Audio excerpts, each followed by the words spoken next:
Hi అండి. Hi. ఇప్పుడు ఏపీలో చూసుకుంటే మన ఫ్రీ బస్ కూడా స్టార్ట్ అవ్వడం జరిగింది మన ఆగస్ట్ 15. ఒక 15th నుంచే కదా 5 డేస్. కానీ అప్పుడే ఈ లేడీస్ కొట్టుకోవడం స్టార్ట్ చేశారు, రచ్చరచ్చ చేయడం కూడా మొదలు పెట్టేశారు. అవునవును.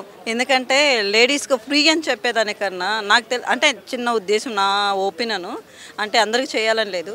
ఫ్రీ అని పెట్టేదానికన్నా వాళ్ళకి కొంచెం తగ్గించి తీసుకుంటే బెటర్. ఎందుకంటే ఒక్కదానిపైన ఫ్రీ పెట్టి మిగతా అన్నిటిపైన డబుల్ రేట్లు పెంచేసేదానికన్నా ఫ్రీ అనేది లేకుండా వాళ్ళ కష్టంతో వెళ్ళాలి రావాలి అనుకుంటే మిగతా ట్రావెల్స్ వాళ్ళు ఉంటారు కదా, వాళ్ళకందరికీ ఎంత లాస్ ఉంటుంది. ఎందుకంటే నేను మాది ట్రావెల్స్ ఉంది, మేము మా హస్బెండ్కు ట్రావెల్సే. అలాంటి వాళ్ళకి ప్రాబ్లం ఉంటుంది కదా. ఫ్రీ అని చెప్పేసినారు అనుకోండి, ప్రతి ఒక్కరికి ప్రాబ్లం. అవునా? అది తగ్గించి తీసుకుంటే వీళ్ళకి ప్రాబ్లం ఉండదు, వాళ్ళకి ప్రాబ్లం ఉండదు. వీళ్ళకి ఏమంటే ట్రావెల్స్ వాళ్ళకి చాలా అంటే దానిపైన ఆధారపడి బ్రతికే వాళ్ళు చాలామంది ఉన్నారు, మాలాంటి వాళ్ళు చాలామంది ఉన్నారు. ఇలా లేకుండా ఫ్రీ అని పెట్టకుండా ప్రతి ఒక్క దాంట్లో కొంచెం తగ్గించండి. ప్రొవిజన్స్ కానివ్వండి, మిగతా ఉన్నాయి కదా నిత్యావసర సరుకులు, వాటిపైన కొంచెం తగ్గిస్తే బెటర్ కదా. అంతేగాని ఫ్రీ అని పెట్టేసి కొట్టుకొని చచ్చిపోయి ఒకరికొకరు కొట్టుకోవడం, అసలు మరి తెలంగాణలో కొట్టుకున్నట్టునే ఆంధ్రాలో కూడా కొట్టుకుంటున్నారు. ఈ మధ్య ఒక 3 days బ్యాక్ ఏంటంటే తిరుమలకి కూడా బస్సులు ఫ్రీగానే కావాలి అని చెప్పేసి చాలామంది, తిరుమలకి ఫ్రీ బస్సు ఇవ్వలేదు, మాకు కూడా తిరుమలకి కూడా ఫ్రీ బస్సు కావాలనేసి గోల చేస్తున్నారు. అది గోల చేశారు. ఇప్పుడు పెట్టేసినారని చెప్పేసి న్యూస్ వస్తుంది కదా.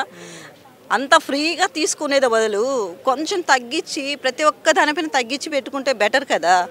ఇప్పుడు ఒకటి ఫ్రీ ఇచ్చి 4 వస్తువులపైన డబుల్ వేసుకుంటే అదేదో చెప్తారు ఎద్దులో లోపల పురుగులో పోయిందని, అలా అయిపోతుంది. కానీ ఇప్పుడు ఫ్రీ బస్ పెట్టడం వల్ల చాలామంది ఆటోలు వాళ్ళందరూ చాలా నష్టపోవడం అనేది జరుగుతుంది. ట్రావెల్ పైన బ్రతికే వాళ్ళు, మాలాంటి వాళ్ళు చాలా నష్టపోతున్నారు.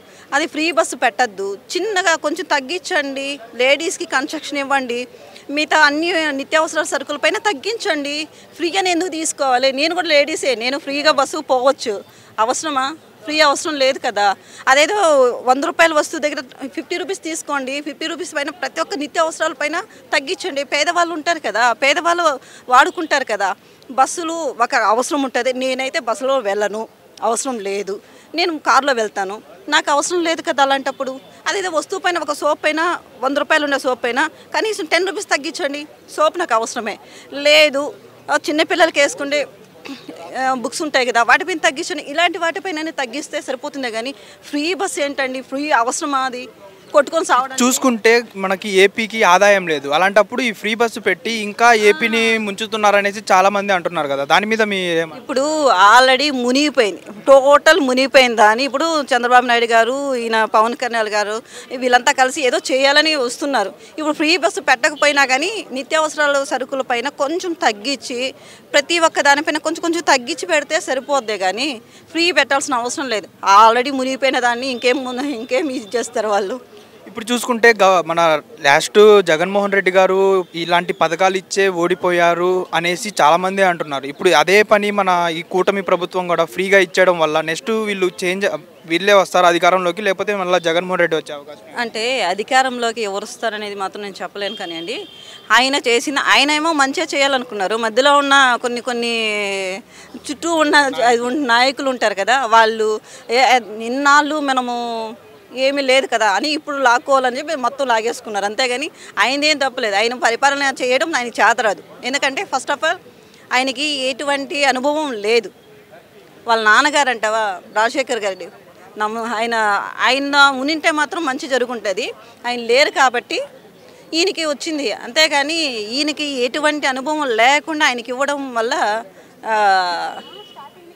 అనుభవం లేదని మీరే అంటున్నారు. అలాంటప్పుడు చంద్రబాబు నాయుడు గారు అధికారంలోకి వచ్చేటప్పుడు కూడా ఆయనకు కూడా అనుభవం ఉండదు కదా, ఆయన కూడా ఒక ఫ్రెషర్గానే వస్తారు కదా. లేదు. చంద్రబాబు నాయుడు గారు ఆయన 20 years, ఆయనకి ఏజ్ 20 అప్పటి నుంచి ఆయన ఫస్ట్ వార్డు మెంబర్ కాడ నుంచి ఎదిగారండి. ఆయన వార్డు మెంబరు, కౌన్సిలరు, సంథింగ్ ఇలా మినిస్టర్ అట్లా వచ్చి ఆయన ఎదిగారా. కానీ ఆయనకి తెలీదు అనే ఇది ఏమి లేదు. ప్రపంచ దేశాలంతా వచ్చి చంద్రబాబు నాయుడు గారి దగ్గర సలహాలు అడుగుతుంటే ఆయన తెలియదని మనం ఎలా అంటామండి? మరి ప్రపంచ దేశాలు మొత్తం మన చంద్రబాబు నాయుడు గారిని సపోర్ట్ అడిగేటప్పుడు 2019లో చంద్రబాబు నాయుడు గారు ఎందుకు ఓడిపోయారు? అలాంటప్పుడు 5 ఏళ్ళు ఏపీ విడిపోయినప్పుడు ఈ 5 ఏళ్లలో ఏం చేయకుండా నేను ఇప్పుడు వచ్చిన తర్వాత ఇది చేస్తాననేసి చంద్రబాబు నాయుడు గారు ఎలా చెప్తున్నారు? ఏమండి, ఒక విషయము మీరు గుర్తుపెట్టుకోండి. ఇప్పుడు మనం ఉమ్మడి కుటుంబంగా ఉంది. ఇంట్లో ఉన్నారు, ఉన్నట్టుండి మా ఇంట్లో ఉండొద్దంటే వెళ్ళిపోండి అన్నారు. చెట్టు కింద నీళ్ళు కూర్చున్నప్పుడు అందరూ అన్నీ కావాలంటే ఎట్ని తెచ్చిస్తాడు? ఒక ఫాదర్ అనుకో 10 మంది పిల్లలు ఉన్నారు, 10 మంది లేదు 5 మెంబర్స్ ఉన్నారు పిల్లలు. డాడీ నాకు ఇది కావాలి, ఇది కాదు, ఇది కావాలని అందరూ అడుగుతారు. అందరికీ అన్నీ తెచ్చిపెట్టలేడు. కనీసం 3 పూట్ల వాళ్ళకి సక్రంగా అన్నం పెట్టడానికే చూస్తాడు. ఏ ఫాదర్ అయినా 3 పూట్ల అన్నం పెట్టడానికే చూస్తాడు. అంతేగాని వచ్చిన వెంటనే మీరు అది చేయలేదు, ఇది చేయాలంటే ఎలా చేస్తారు? ఎవరైనా సరే, ఇప్పుడు ఈ ఎగ్జాంపుల్ నేనున్నాను, మీరున్నారు, మీరు మన ఇద్దరు కలిసి ఉన్నప్పుడు ఒక హౌస్ ఉంటుంది, హౌస్లో అన్నీ ఉంటాయి, మనకు కావాల్సినవన్నీ ఉంటాయి. మీరు సపరేట్, నేను సపరేట్ అయిపోయినప్పుడు హౌస్ అలా ఉండిపోతుంది. హౌస్ నీకుంది, నాకు లేదు, నేనేం చేస్తాను? అప్పుడు చెట్టు కింద కూర్చున్నా. నేను చెట్టు కింద కూర్చున్నప్పుడు ఏం చేయగలను? ఏం చేయలేను కదా.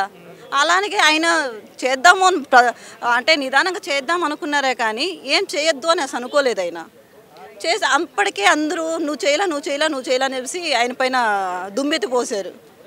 కానీ ఇప్పుడు చూసుకుంటే ఇప్పుడు ఎవరి పరిపాలన బాగుంది? జగన్మోహన్ రెడ్డి గారి పరిపాలన బాగుందా ఇప్పుడు, లేకపోతే పవన్ కళ్యాణ్ గారిది, చంద్రబాబు నాయుడు గారిది, లోకేష్ గారి పరిపాలన బాగుందా? పరిపాలన బాగుంది అంటే వాళ్ళు చేసేవాళ్ళు, పైన చేసేవాళ్ళు కరెక్ట్గానే చేస్తుంటారు. మధ్యలో ఉండేవాళ్ళు కొంచెం అంటే వాళ్ళు ఇచ్చేదాన్ని ఒక ఐసు ముక్క లాంటిదండి పరిపాలన చేసేవాళ్ళు. ఇప్పుడు చంద్రబాబు నాయుడు గారు ఉన్నారు, ఆయన చేతిలో ఒక ఐసు ముక్క ఉంది. మార్చుకుంటూ పోతే ప్రజలకు వచ్చేసరికి ఏముండదు, తమ్మ మాత్రం ఉంటుంది అంతే. అలా ఉంటుంది ఏదైనా అంతే.